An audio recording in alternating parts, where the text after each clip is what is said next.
అమరావతిగానే అభివృద్ధి అయి ఉంటే ఇప్పటికి ఈ ప్రాంతం అంతా కూడా నిలదొక్కునేది.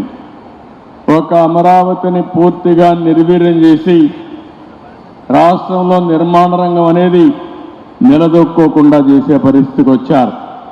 ఇంకో పక్కన ఎక్కడ చూసినా డెమాలిషన్ చేయడం, భయభ్రాంతులను చేయడం, ఇలాంటి చాలా కార్యక్రమాలు కూడా జరిగాయి.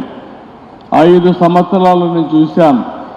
అన్ని రంగాల కంటే నిర్మాణ రంగం పూర్తిగా దెబ్బతినే పరిస్థితికి వచ్చింది.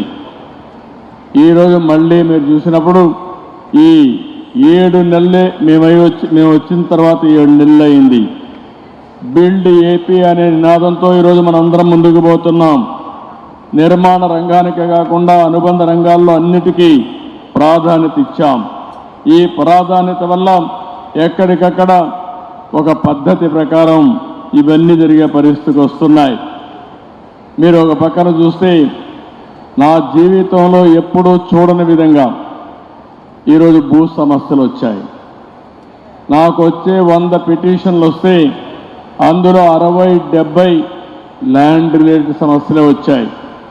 రికార్డ్స్ తారుమారు చేశారు, భూ కబ్జాలు చేశారు, ఒకరి భూమిని ఇంకొకరు రాహించారు. కడాన సొంత ఒక ల్యాండ్ టైట్లింగ్ యాక్ట్ కూడా తీసుకొచ్చి ఇష్టానుసారంగా చేస్తే అవన్నీ రద్దు చేసి ఈ ల్యాండ్స్ అన్నీ మళ్ళీ ప్యూరిఫై చేయాలంటే చాలా సమయం తీసుకొచ్చే పరిస్థితి వచ్చింది. నేను మిమ్మల్ని అందరూ కూడా నిర్మాణ రంగంలో ఉన్నారు కాబట్టి ఇప్పుడే తిరుపతిరావు గారు కానీ మీ వాళ్ళందరూ చెప్పారు, ఒక మాట చెప్పారు, మేము తప్పు చేయం, ఎవరైనా మాలో తప్పు చేసే వాళ్ళు ఉంటే గట్టి చర్యలు తీసుకోమని వాళ్ళు కోరారు.